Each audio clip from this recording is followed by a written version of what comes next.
Hello students, चलिए algebra of matrices हमारे पास जो यूनिट है +2 क्लास में उसका लास्ट टॉपिक और लास्ट एक्सरसाइज भी है, उसे स्टार्ट करते हैं। एक्सरसाइज में जो मेन कॉन्सेप्ट है वो है solution of system of linear equations using inverse of a matrix. और स्टूडेंट्स एग्जाम के पॉइंट ऑफ व्यू से चाहे वो HPSC हो या CBSE हो, सबसे इंपॉर्टेंट ये टॉपिक है हमारा।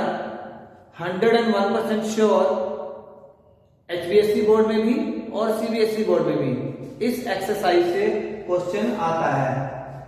आइए समझ लेते हैं कि मेन जो पॉइंट्स हैं जिससे क्वेश्चन इसमें होंगे वो क्या हैं। इस एक्सरसाइज में हमारे पास दो केस हैं, कंसिस्टेंट एंड इनकंसिस्टेंट इक्वेशंस। सबसे पहले यही चीज समझना बहुत जरूरी है कि इन दोनों में से किस केस में हमारे पास सॉल्यूशन निकलेगा और किस केस में सॉल्यूशन निकलेगा ही नहीं।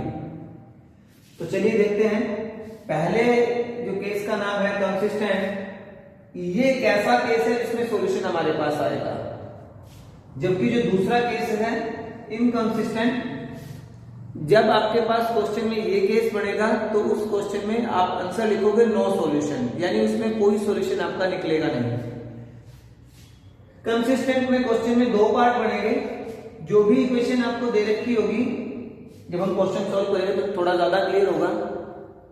जो भी इक्वेशन आपको दे रखी होगी उस इक्वेशन से आप मैट्रिक्स बनाएंगे और सबसे पहले उस मैट्रिक्स का आप डिटरमिनेंट निकाल के देखेंगे। डिटरमिनेंट में अगर आपके पास डिटरमिनेंट की वैल्यू 0 नहीं आती है, means a determinant is not equal to 0, consistent case रहेगा। और हमारे पास इस केस में यूनिक सॉल्यूशन आंसर आएगा, यानी एक ही आंसर आएगा ऐसी मैट्रिक्स का जिसमें डिटरमिनेंट नॉट इक्वल टू 0 रहे। अब दूसरे केस की तरफ बढ़ते हैं।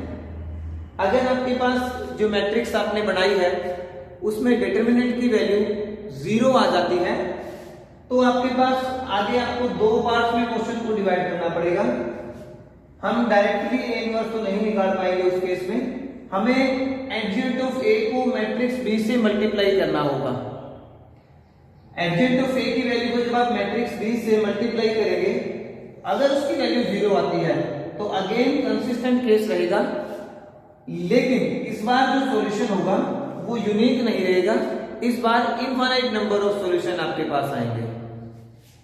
इसी में अगर हम एडजेंट ऑफ ए को जब बी से मल्टीप्लाई कर रहे थे, अगर वो वैल्यू 0 के इक्वल नहीं आती है, 0 को छोड़ के कुछ और आंसर आ जाता है, अब आपका जो केस होगा वो इनकंसिस्टेंट केस होगा और इस बार हमारा आंसर होगा नो सॉल्यूशन। तो चलिए क्वेश्चन देख लेते हैं। चलिए एक्सरसाइज का फर्स्ट क्वेश्चन है 5x - 7y = 2 and 7x - 5y = 3 solve the system of equations. हमें सॉल्व करना है। हमारे पास 5.4 एक्सरसाइज का ये फर्स्ट क्वेश्चन है। तो सबसे पहला काम हम क्या करेंगे स्टूडेंट्स, यहां से इसको मैट्रिक्स की फॉर्म में लेकर आएंगे। अब मैट्रिक्स की फॉर्म में लेके आने के लिए जो भी हमारे पास कोफिशिएंट है x और y के, उनसे हमारे पास ए मैट्रिक्स बनेगी। मैंने लिखा है ए मैट्रिक्स इक्वल टू x का कोफिशिएंट 5 था, y का कोफिशिएंट -7 था, सेकेंड इक्वेशन में x का कोफिशिएंट 7 था और y का कोफिशिएंट -5 था। विद साइन हमने कोफिशिएंट्स को उठाना है। अगर वो प्लस की है इक्वेशन के अंदर टर्म तो प्लस का कोफिशिएंट लेंगे, अगर वो माइनस में लिखा हुआ है वहां पर कोफिशिएंट तो हम -7 लेकर के जाएंगे। इक्वेशन में जितने वेरिएबल हमारे पास है, यहाँ पर हमारे पास दो वेरिएबल हैं, एक x है और एक y, तो उसे हम x मैट्रिक्स के इक्वल लिखेंगे कॉलम की फॉर्म में। फिर हमारे पास जो इक्वल में कांस्टेंट है नंबर, उनको भी हम कॉलम में लिखेंगे मैट्रिक्स बना करके, बी मैट्रिक्स उसको नाम देंगे। अब यहाँ पर सबसे पहला काम हमें क्या करना है, सबसे पहले हमें ए का डिटरमिनेंट निकालना है। अब ए का जो डिटरमिनेंट हम निकालेंगे, मेथड हम जानते हैं, 5 इंटू 5 माइनस के 25 क्योंकि माइनस साथ में था, बीच में माइनस लिखना होता लेकिन 7 इंटू माइनस 7 माइनस के 49 आएगा, इसलिए माइनस बीच में था तो ये प्लस के 49 हमारे पास बढ़ जाएगा। दोनों को जब हम प्लस माइनस है माइनस होगा, 49 बड़ी है 25 छोटी रकम है, तो हमारे पास 24 आ जाएगा। अब हमने क्या लिखा, वैल्यू आई 24। हमारे पास कॉन्सेप्ट कहता है कि या तो डिटर्मिनेंट 0 आना चाहिए या डिटर्मिनेंट 0 नहीं आना चाहिए, तो डिटर्मिनेंट हमारे पास 0 नहीं आया है, तो हम पीछे चलते हैं।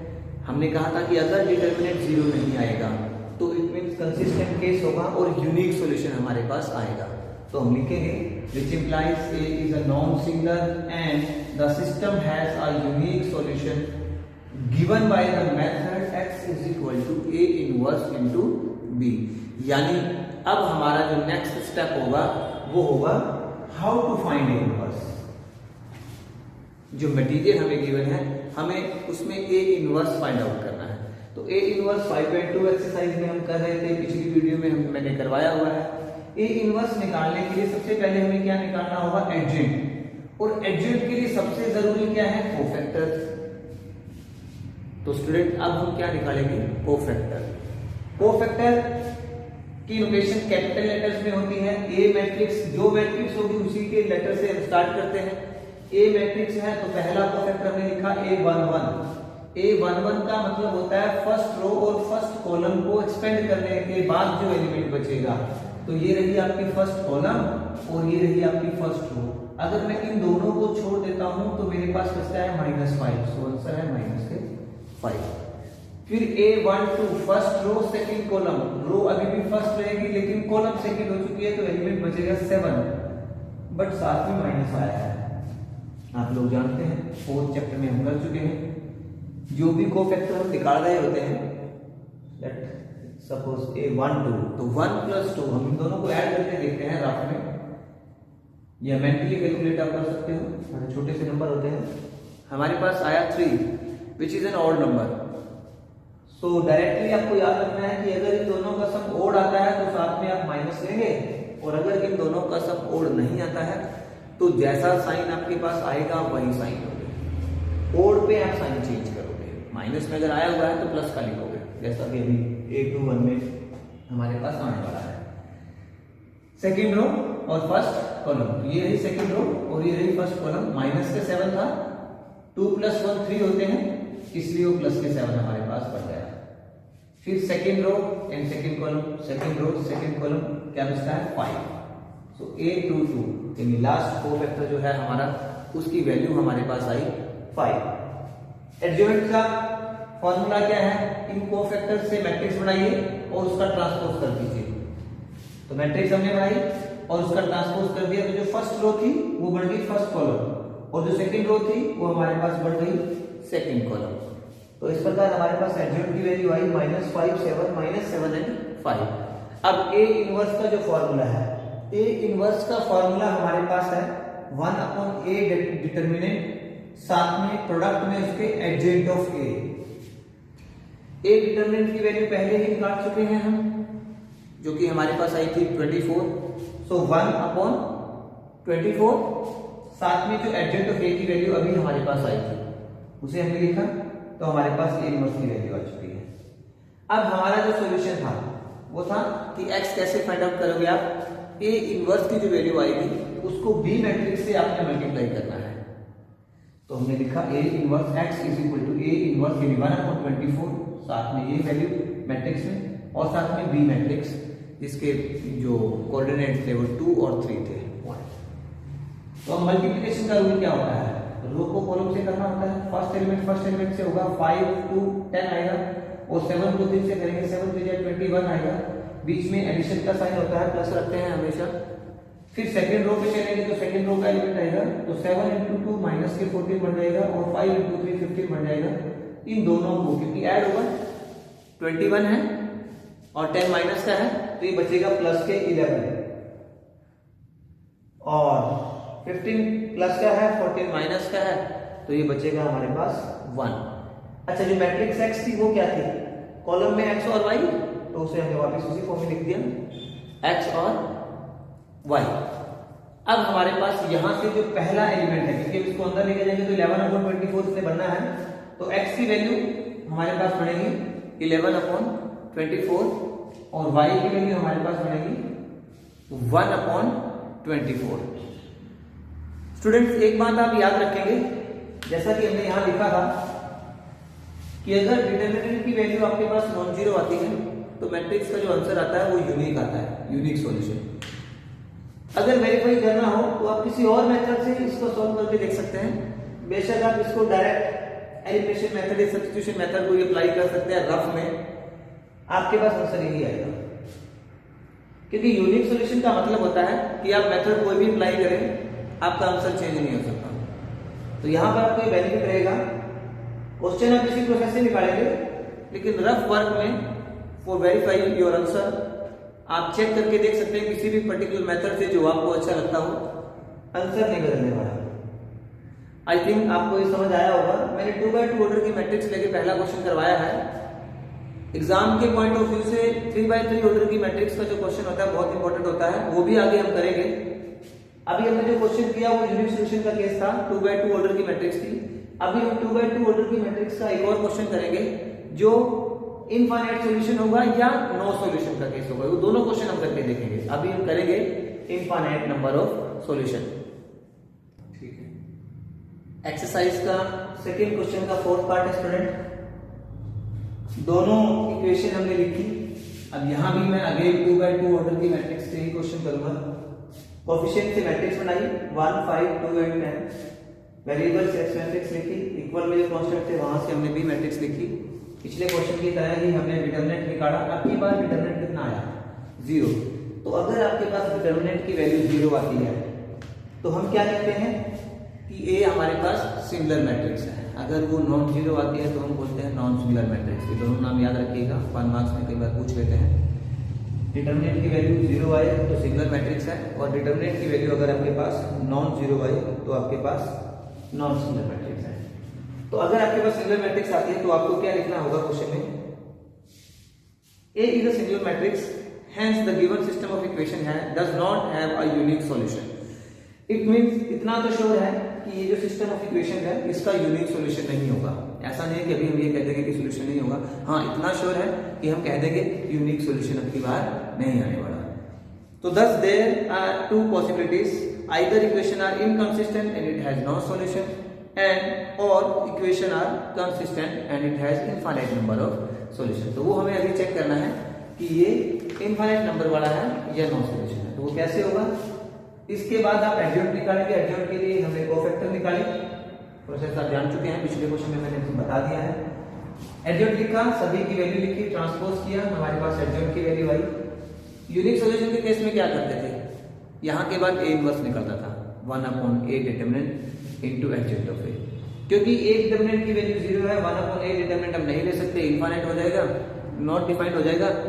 तो इसलिए एडजॉइंट ऑफ ए की जो वैल्यू आई है उसी को हम b से मल्टीप्लाई कर देंगे। जब आपके पास डिटरमिनेंट 0 आए तो उस केस में दोनों ही केसेस के बाद जो दो केस बनने वाले हैं दोनों में सेम काम करना है। एडजॉइंट निकाल के उसको b मैट्रिक्स से मल्टीप्लाई कर देना है। b मैट्रिक्स से मल्टीप्लाई करने के बाद हम वैल्यू पे जाएंगे। हमारे पास वैल्यू क्या आई? एडजॉइंट ऑफ ए को b से मल्टीप्लाई किया, value I 0, which is a zero matrix. अब यहीं से क्लियर होता है कि ये जो केस है, hence the given system of equation is consistent। ये कंसिस्टेंट वाला ही केस है, और हमारे पास इस केस में इनफाइनाइट नंबर ऑफ सॉल्यूशंस होंगे। याद रखिएगा स्टूडेंट, अगर आपके पास adjoint of a into b की जो वैल्यू आती है वो एक जीरो मैट्रिक्स आती है, तो आपका सॉल्यूशन आएगा यूनिक नहीं आएगा, इनफाइनाइट सॉल्यूशन आएगा। और अगर ये वैल्यू नॉन जीरो आएगी तो वहां पर क्वेश्चन फिर से जाएगा, आप लिख दोगे कि चीज इट हैज नो सॉल्यूशन। अगर ये वैल्यू नॉन जीरो आती है, 0 आई है, सॉल्यूशन होगी, लेकिन कैसे होगी? इनफाइनाइट नंबर ऑफ सॉल्यूशन होगी। आइए चेक करते हैं कैसे निकालेंगे। आपके पास दो इक्वेशन है, अब आपके पास ऑप्शन है, आप दोनों में से किसी भी एक इक्वेशन को चूज कर सकते हो। वो चाहे आप पहली इक्वेशन चूज करें चाहे दूसरी इक्वेशन चूज करें। ये हर इक्वेशन में दो वेरिएबल हैं। अब आपके पास अगेन एक ऑप्शन है, आप x या y दोनों में से किसी एक को के अज्यूम कर लोगे। जैसे मैंने x को अज्यूम किया, that x is equal to k। Then from equation 1, मैंने इक्वेशन 1 की हेल्प ली है। देन फ्रॉम इक्वेशन 1 मैं यहां पर क्या करूंगा, x की वैल्यू को k पुट कर दूंगा, k plus 5y equal to 3, k plus 5y equal to 3। फिर ये k राइट हैंड साइड में जाएगा, 3 माइनस k, और जो 5 के मल्टीपल में उसका कोएफिशिएंट है 5 y के, तो वो डिवाइड में आ जाएगा। तो इस प्रकार हमारे पास y की भी वैल्यू आ जाएगी, x की हमने अज्यूम की ही, हमारे पास दोनों आंसर आ जाएंगे डिपेंड ऑन k। और डिपेंड ऑन k का ही मतलब है कि अगर आप k को 1 पुट करेंगे तो आंसर कुछ और आएगा, k की वैल्यू अगर आप 2 अज्यूम करेंगे तो कुछ और आंसर आएगा। इट मींस इस इक्वेशन में इनफाइनाइट नंबर ऑफ सॉल्यूशन आपके पास आने वाले हैं। चलिए नेक्स्ट क्वेश्चन देखते हैं, नो सॉल्यूशन। चलिए स्टूडेंट 5.4 एक्सरसाइज में सेकंड का भी सेकंड पार्ट है एलिमेंट बुक में। अगेन हमने इक्वेशन लिखी, मैट्रिक्स बनाई, एक्स मैट्रिक्स, बी मैट्रिक्स, ए मैट्रिक्स, ए का डिटरमिनेंट निकाला 0 आया, सिंगुलर मैट्रिक्स अगेन 2 पॉसिबिलिटीज हैं, एडजॉइंट निकाला, कोफैक्टर आप जानते हैं, अभी इसी वीडियो में डिस्कस कर ही रहे हैं, 2 क्वेश्चन में कर चुके हैं। A11 first row first column, A12 first row second column, 6 बचा बट 1 + 2 3 होते हैं इसलिए -6 लिखा। सिमिलरली A21 और A22 हमने निकाले। एडजॉइंट में मैट्रिक्स बनाई, सॉरी एडजॉइंट के ही मैट्रिक्स लिखी और उसका ट्रांसपोज कर दिया, तो हमारे पास -4 2 -6 एंड 3।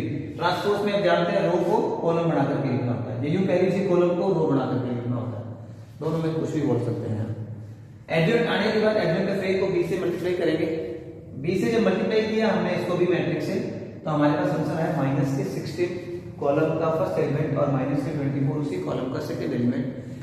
अब देखने वाली चीज क्या है, अब की बार आंसर 0 नहीं आया, तो हमने लिखा which is a non zero matrix, and if it's a non zero matrix हम लिखेंगे hence the given system is inconsistent. ये केस है आपका इनकंसिस्टेंट का, पिछले दोनों केस कंसिस्टेंट के थे, and thus it has no solution. So students, तीनों टाइप का हमने एक ही क्वेश्चन किया, हालांकि अभी हमने जो क्वेश्चन किए 2x2 ऑर्डर की मैट्रिक्स में किए, अभी आगे जो क्वेश्चन हम करेंगे वो 3x3 ऑर्डर की मैट्रिक्स में करेंगे, जो कि हमारे लिए एग्जाम के पॉइंट ऑफ व्यू से ज्यादा इंपॉर्टेंट भी है, बट समझने के लिए 2x2 ऑर्डर की मैट्रिक्स से चलना ज्यादा जरूरी था, इसलिए पहले जो क्वेश्चन मैंने आपको कराए वो 2x2 ऑर्डर की मैट्रिक्स से ही कराए हैं। अब आप एक बार इन तीनों क्वेश्चंस को समझिए और उसके बाद अगर आपको इनमें कोई डाउट आता है तो आप पूछिए, और फिर हम आगे 3x3 ऑर्डर की मैट्रिक्स लेके क्वेश्चन करेंगे।